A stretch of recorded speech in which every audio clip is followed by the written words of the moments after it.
Olá, meus amigos, olá, minhas amigas do Legislação Integrada. Aqui quem fala é o professor Bruno Valente e a nossa conversa de hoje é sobre o Jurisprudência em Tese do STJ, edição número 192, edição que trata sobre o tema embargos de declaração. É a quarta edição sobre o tema.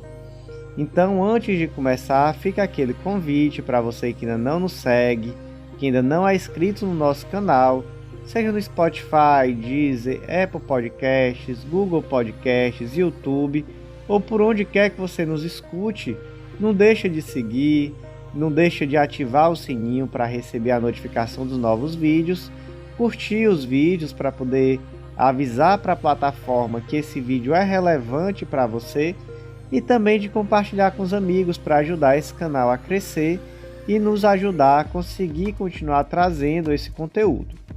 Fica também o convite para você que ainda não nos segue no Instagram, @legislação_integrada. Lá também temos conteúdos jurídicos diários. Então vamos lá começar. Tese 1. É vedado o embargo de declaração ampliar questões vinculadas no recurso para incluir teses que não foram anteriormente suscitadas, ainda que se trate de matéria de ordem pública, por configurar inovação recursal e revelar a falta de pré-questionamento, pois o cabimento dessa espécie recursal restringe-se às hipóteses em que existe vício no julgado. Em primeiro lugar, os embargos de declaração estão previstos lá no artigo 1022 do CPC e eles são uma espécie recursal que possui uma fundamentação vinculada. Então, o embargo de declaração ele só pode ser utilizado para esclarecer obscuridade, eliminar contradição, suprir omissão ou corrigir erro material. É isso que está lá no artigo 1022 do Código de Processo Civil. Já no âmbito penal, a previsão está lá no artigo 619 do Código de Processo Penal e esse recurso é cabível quando houver ambiguidade, obscuridade, contradição ou omissão. Tem grande diferença prática de cabimento no processo civil e no processo penal? Tem não.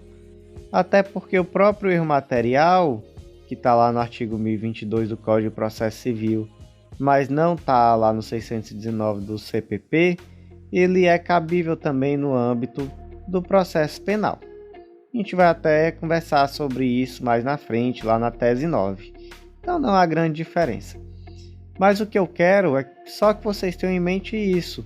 Os embargos declaratórios são uma espécie recursal de fundamentação vinculada a essas situações. Esclarecer obscuridade, eliminar contradição, suprir omissão ou corrigir erro material aqui no Código de Processo Civil.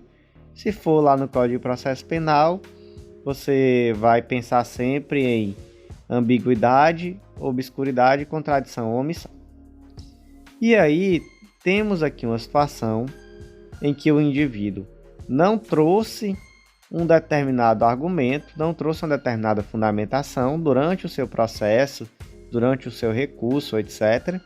E lá, nos embargos de declaração, ele pediu ao juiz que se manifestasse sobre isso. Isso é possível? Não, isso não é possível. Por quê? Porque isso é uma inovação. Você está inovando em sede recursal. E aí eu trouxe para vocês aqui um exemplo de um dos acórdãos que foi utilizado de fundamento para essa tese. É um acórdão referente a um processo criminal. O que aconteceu aqui?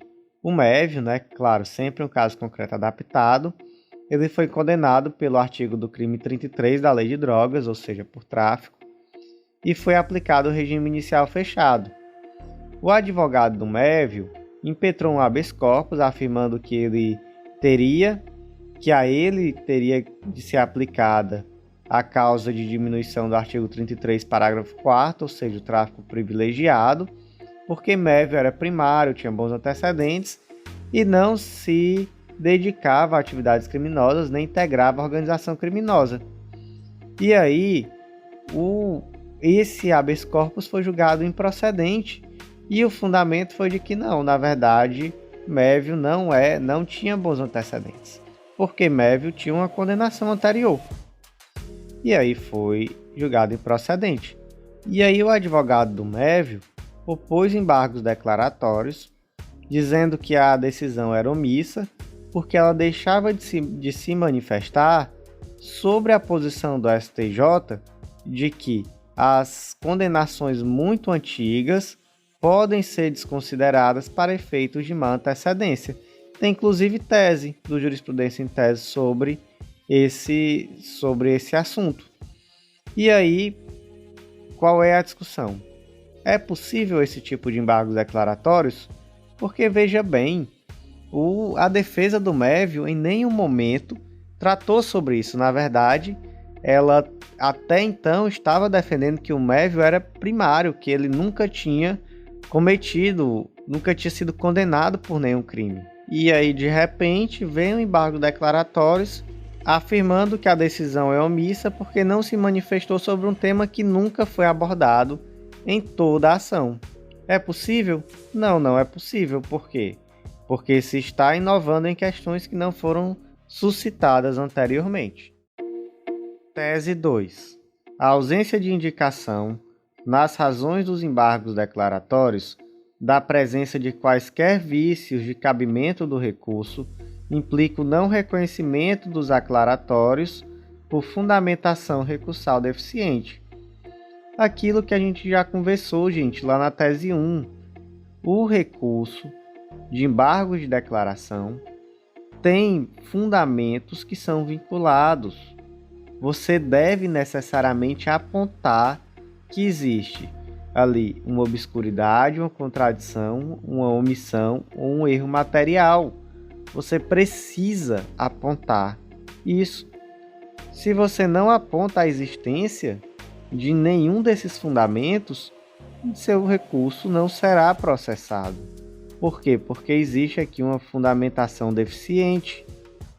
Você sequer conseguiu no seu recurso demonstrar que aquela espécie recursal é cabível no caso concreto.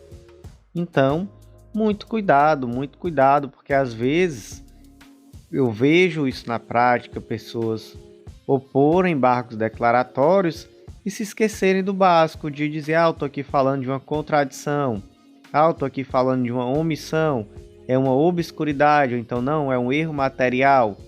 Então, muito cuidado. Tese 3. O erro material sanável nos embargos de declaração é aquele evidente, conhecível de plano, que prescinde da análise do mérito ou que diz respeito a incorreções internas do próprio julgado. Amigos, uma das hipóteses de cabimento de embargo de declaração é a correção de erro material. Só que aí você me pergunta o que é esse erro material? No último informativo sobre jurisprudência em teses, que também foi sobre embargos de declaração, eu até trouxe um exemplo de erro material bem claro. Imagina que houve ali uma ação de divórcio e a mulher pediu para voltar a usar o nome de solteira e no final das contas, quando saiu a sentença, o juiz determinou que volte a usar o nome de solteira, qual seja, aí escreveu lá o nome de casada e não o nome de solteira. O que é isso? É um erro material, está escrito errado.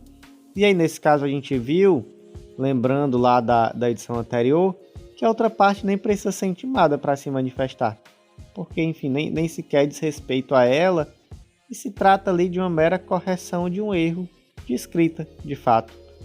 E aí, o problema é que muitas vezes se opõe embargos declaratórios, querendo na verdade uma revisão do julgado, e para isso se utiliza de artifícios de dizer que está querendo, por exemplo, corrigir um erro material, suprir uma omissão e etc. Mas na verdade se procura ali um rejulgamento. E aí eu trouxe para vocês um exemplo também de um dos julgados que foi utilizado como fundamento da tese. Nesse exemplo, o Estado do Rio de Janeiro e a Companhia de Água do Estado foram condenados em uma ação que buscava a restituição de ICMS indevidamente pago pelos consumidores. A sentença considerou que apenas o Estado do Rio de Janeiro foi condenado a restituir o ICMS pago, porque ele era o destinatário do tributo arrecadado. Então, a companhia de água ela tão somente intermediava. Ela recebia esse valor e repassava integralmente ao Estado do Rio de Janeiro. Por conta disso, o juiz decidiu que a maior parte da sucumbência ficaria com o Estado do Rio de Janeiro.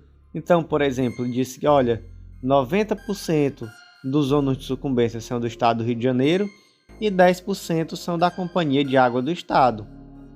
Aí a Companhia de Água do Estado do Rio de Janeiro opôs embargos declaratórios dizendo, opa, mas espera aí, se o destinatário é somente o Estado, por que eu estou sendo condenado a arcar com ônus de sucumbência? Por quê? Há aqui um erro material. E aí a pergunta é, esse tipo de situação pode ser corrigida através de embargos declaratórios? E a resposta é não. Por quê? Porque, na verdade, não houve um erro material. Um erro material é algo que é interno ao próprio julgado. E aí você pode pensar muito mais em erros formais, em erros de escrita, em algo que conste indevidamente no julgado.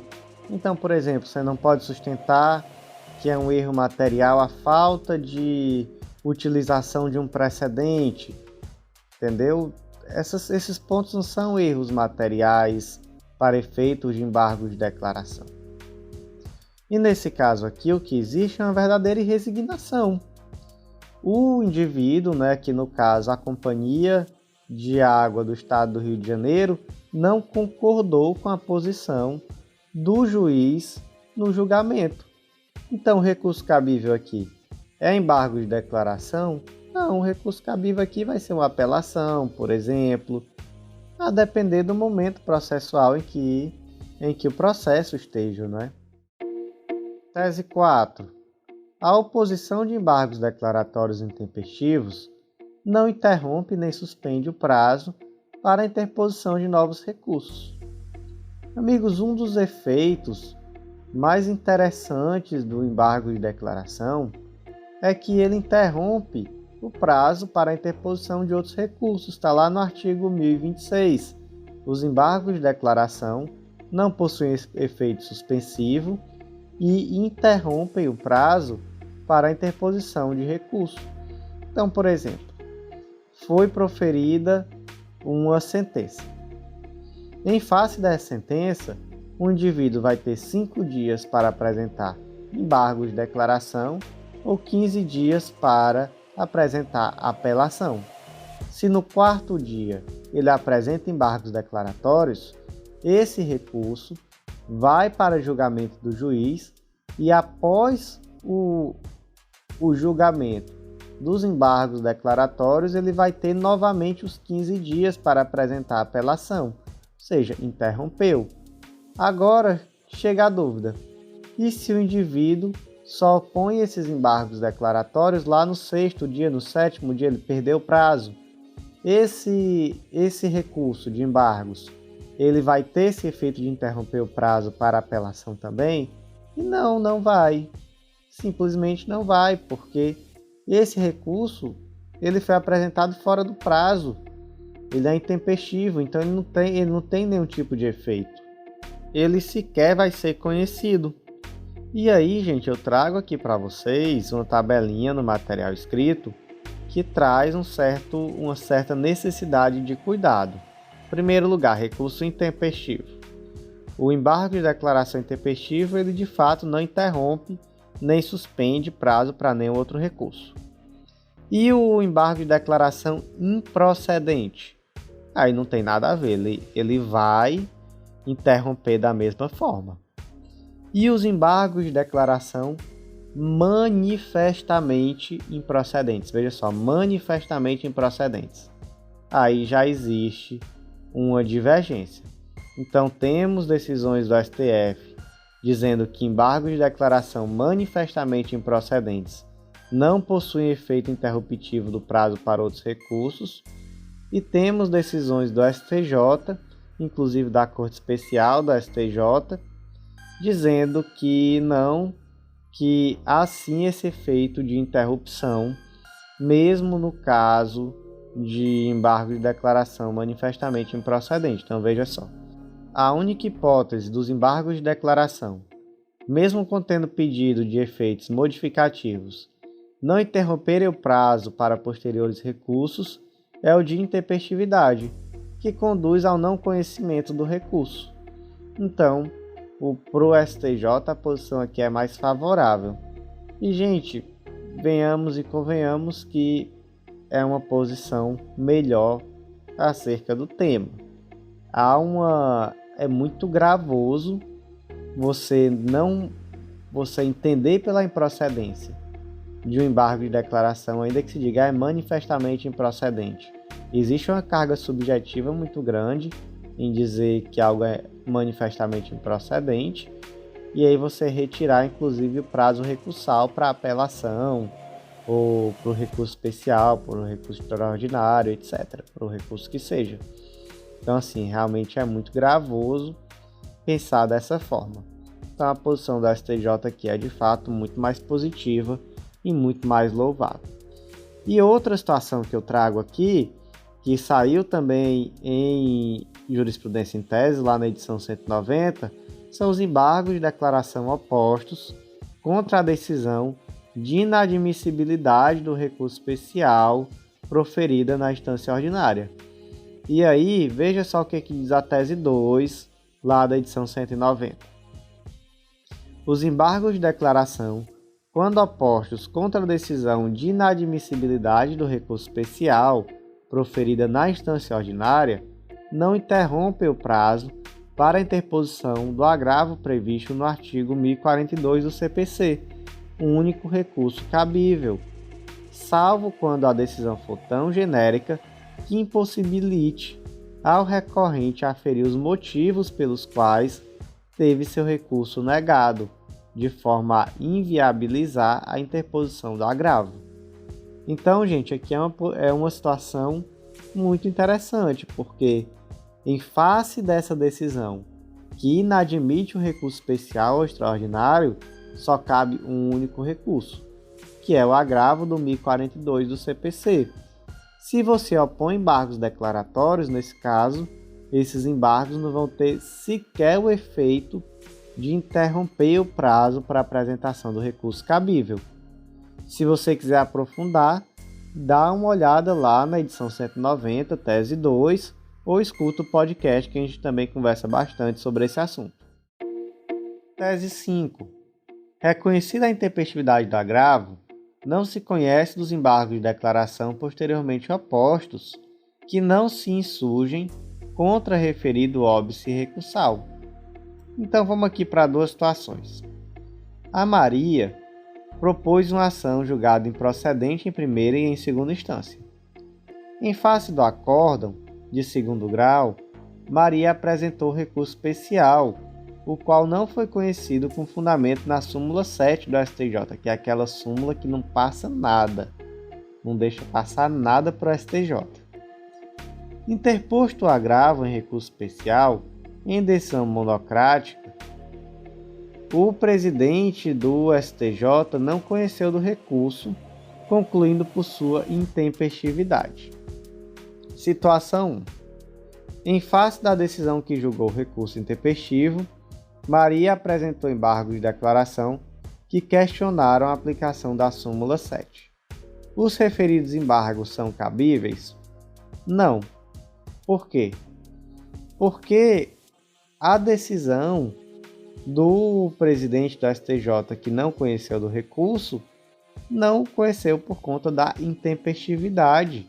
Então nem sequer se chegou à análise do mérito de dizer se cabe ou não a súmula 7 naquele caso concreto. Então, os embargos de declaração estão tratando sobre um tema que sequer é possível abordar, já que o recurso é intempestivo. Situação 2. Em face da decisão que julgou o recurso intempestivo, Maria apresentou embargo de declaração afirmando que houve um erro na contagem do prazo decorrente de omissão na consideração da existência de feriado local devidamente comprovado na apresentação do recurso. Ou seja, nesse segundo caso, a Maria disse: olha, existe aqui uma omissão, porque esse prazo acabava um dia depois do que foi considerado aqui, que foi exatamente o dia em que esse recurso foi apresentado, e esse motivo desse erro foi exatamente porque existia um feriado local, e esse feriado está aqui devidamente comprovado. Nessa situação 2, os embargos declaratórios são cabíveis?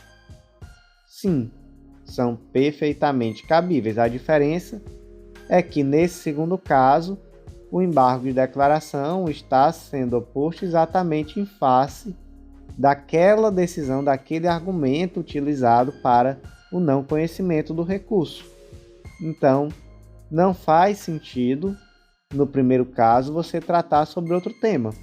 Primeiro tema aqui, a decisão foi no sentido de não conhecimento por intempestividade.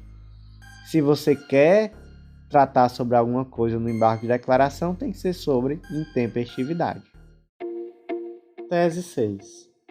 Nos casos em que o órgão colegiado julga a matéria submetida à sistemática da repercussão geral, admite-se excepcionalmente a oposição dos embargos de declaração para atribuir-lhe efeitos modificativos, anular o acórdão embargado e determinar a devolução dos autos ao tribunal de origem para exercer o juízo de conformação após o julgamento do paradigma.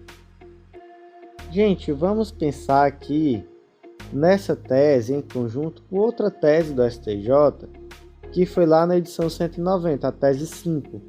Não é possível, em embargo de declaração, adotar o entendimento do acórdão embargado em razão de posterior mudança jurisprudencial.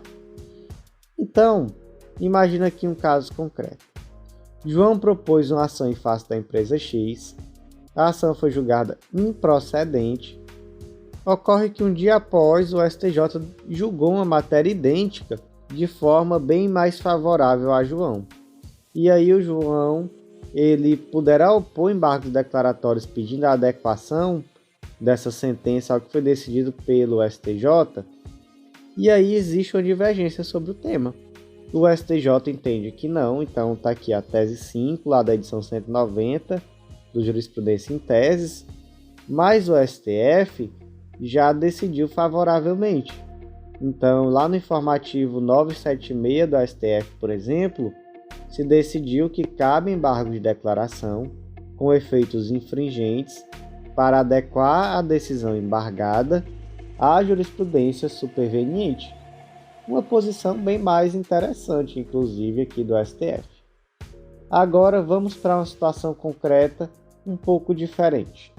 Agostinho alugou um imóvel comercial com a finalidade de montar uma pastelaria, sendo seu sogro Linneu fiador. Alguns meses depois, Agostinho deixou de pagar o aluguel e aí foi proposta a ação em face de Agostinho e Linneu.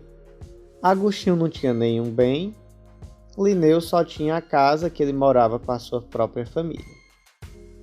Em 7 de 3 de 2022, foi proferida uma sentença negando a penhora desse bem de família do Linneu, com fundamento na jurisprudência do STF, que dizia exatamente que o bem de família do fiador de contrato de locação comercial era impenhorável. Então, essa decisão foi em 7 de 3 de 2022.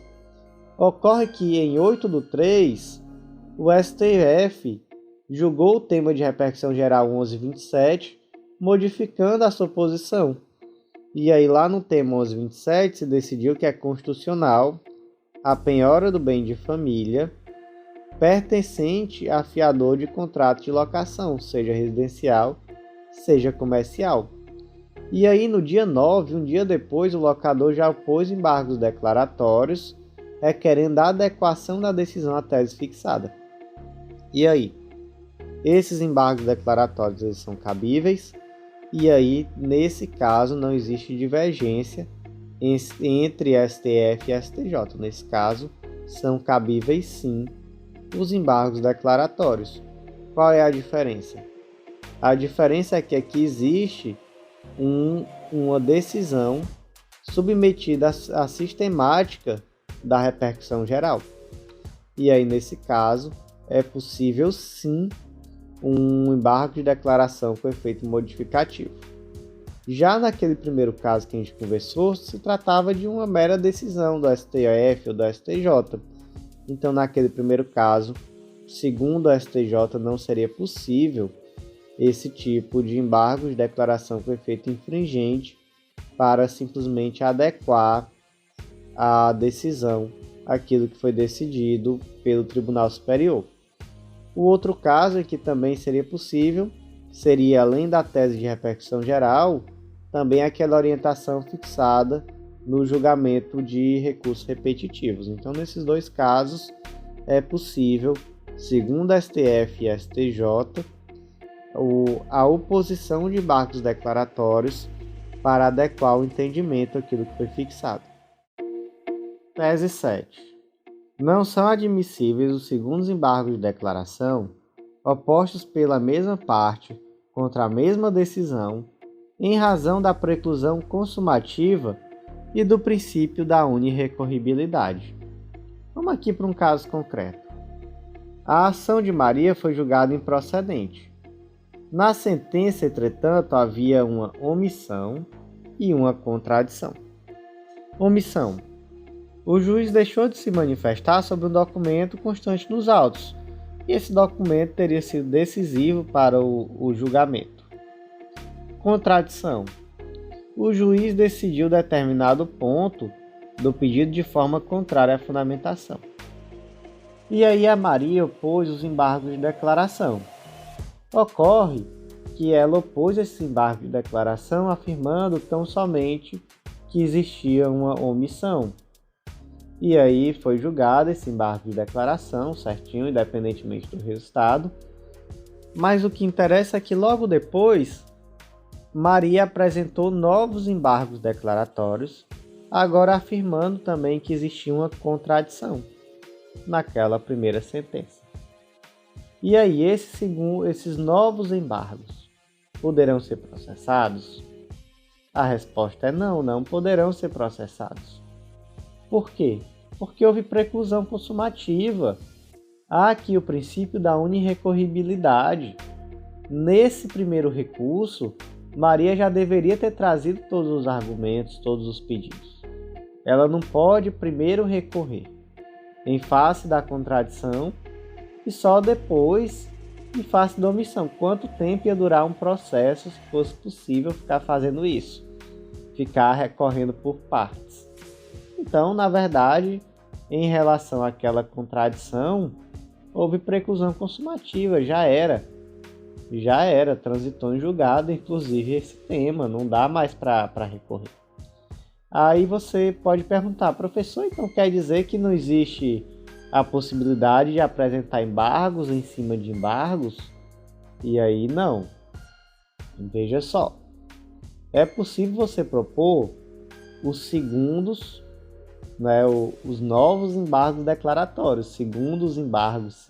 Tá estranho, né, desse jeito, mas enfim, é possível você opor embargos em cima de embargos. Só que os novos embargos devem tratar sobre alguma omissão, contradição, erro material que surgiu do julgamento dos primeiros embargos e não sobre uma questão que estava lá na sentença originária.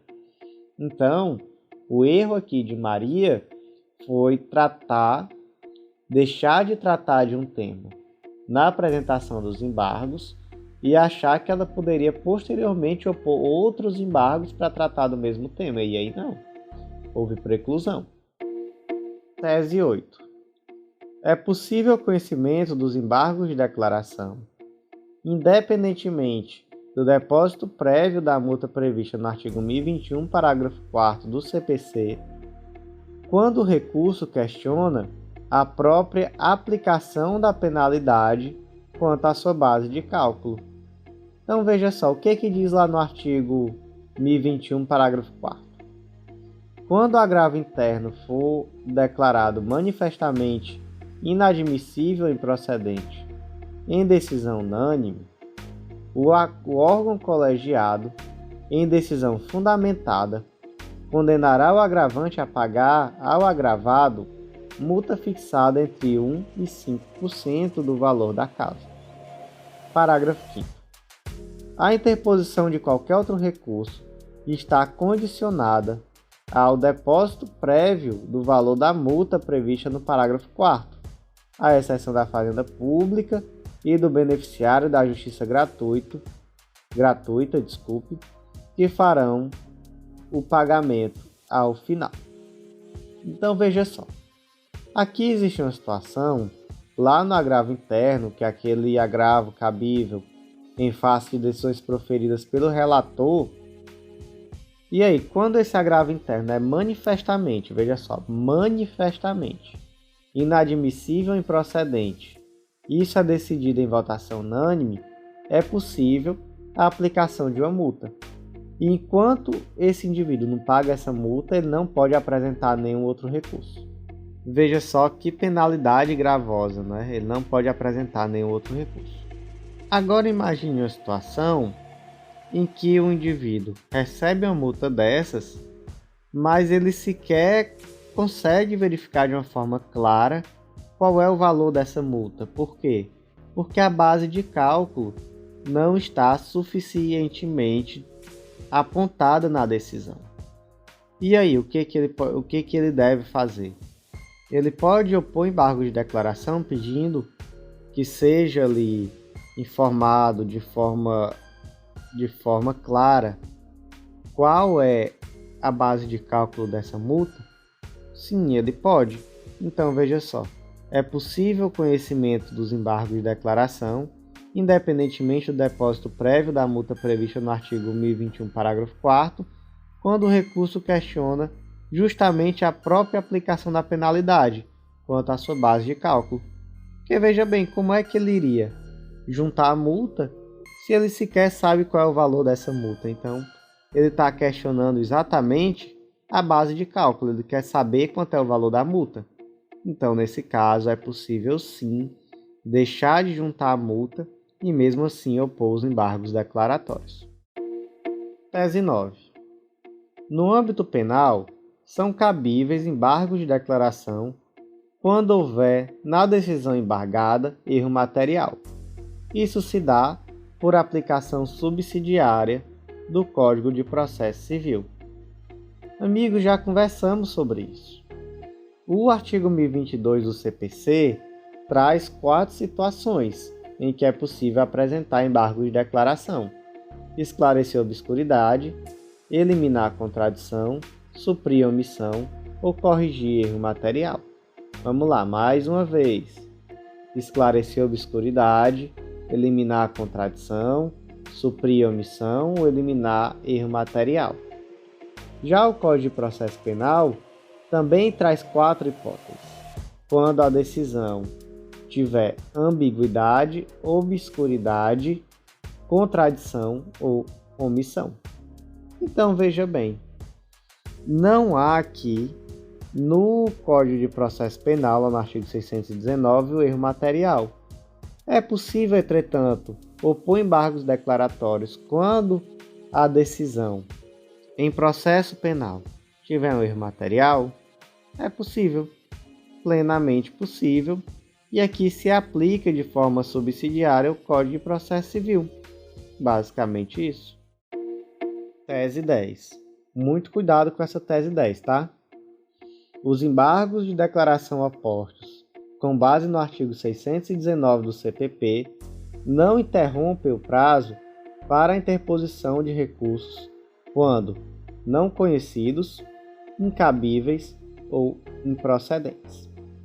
Gente, muito cuidado com essa tese 10. Muito cuidado de verdade. Por quê? Porque apesar da tese 10 parecer ser bem ampla, de dizer que o recurso não conhecido, incabível ou improcedente não interrompe o prazo para outros recursos, não é isso que se extrai das decisões que fundamentam a tese. E de fato aqui existe uma tese muito estranha, porque o recurso não conhecido, tudo bem, mas incabível, improcedente, não se pode dizer que automaticamente, por o recurso ser improcedente, ele não vai interromper o prazo para outros recursos. E veja só, as decisões que fundamentam essa tese, elas falam, por exemplo, do recurso manifestamente protelatório, do recurso manifestamente incabível. Outras aqui falam da ausência de indicação do vício próprio do embargo. Então, por exemplo, aquele recurso onde sequer se apresentou uma omissão, contradição, obscuridade ou erro material. E também outros julgados falam do recurso intempestivo. E aí, no caso do recurso intempestivo, que é o mais claro de todos. Mas, gente, nenhuma das decisões utilizadas por fundamento na tese falam que o simples fato do recurso ser improcedente vai fazer com que ele não interrompa o prazo para outros recursos. E a tese se torna ainda mais estranha, por quê? Porque as decisões utilizadas como fundamento, elas falam de recursos manifestamente protelatórios, manifestamente incabíveis, e, gente, esse manifestamente faz toda a diferença, tá? Recursos que não indicam vício e recursos intempestivos. Então, extremo cuidado com essa tese. Se cair na sua prova, você se benza várias vezes, peça a Deus inspiração e peça a Deus que você, naquele momento, responda de acordo com o que o examinador quer, porque realmente é preocupante. Se vier de forma expressa, o próprio texto da tese, é muito provável que a questão será considerada correta. Agora, certamente será uma questão passível de recurso. Tese 11. É possível a aplicação subsidiária do parágrafo 1º do artigo 1026 do CPC no âmbito penal para deferir efeito suspensivo a embargo de declaração. Gente, em regra, o embargo de declaração não possui efeito suspensivo, nem mesmo no processo civil. Veja só, artigo 1026. Os embargos de declaração não possuem efeito suspensivo e interrompem o prazo para a interposição de recurso. O que isso significa? Significa que aquela decisão proferida continuará produzindo efeitos, independentemente da oposição dos embargos declaratórios, ou seja, os embargos declaratórios não suspendem os efeitos daquela decisão proferida. Acontece que o artigo 1026, parágrafo 1º do CPC, diz que a decisão monocrática ou colegiada poderá ser suspensa pelo respectivo juiz ou relator, se demonstrada probabilidade de provimento do recurso ou sendo relevante a fundamentação, se houver risco de grave dano ou de difícil reparação. Ou seja, em alguns casos é possível conferir efeito suspensivo a esse recurso. E o que é necessário demonstrar para isso? É necessário que se demonstre que há relevante fundamentação e que há risco de dano grave ou de difícil reparação. Relevante fundamentação, que essa relevante fundamentação vai demonstrar uma probabilidade de provimento do recurso e risco de dano grave e de difícil reparação. E aí a pergunta é possível aplicar esse dispositivo também ao processo penal? A resposta é sim, é possível.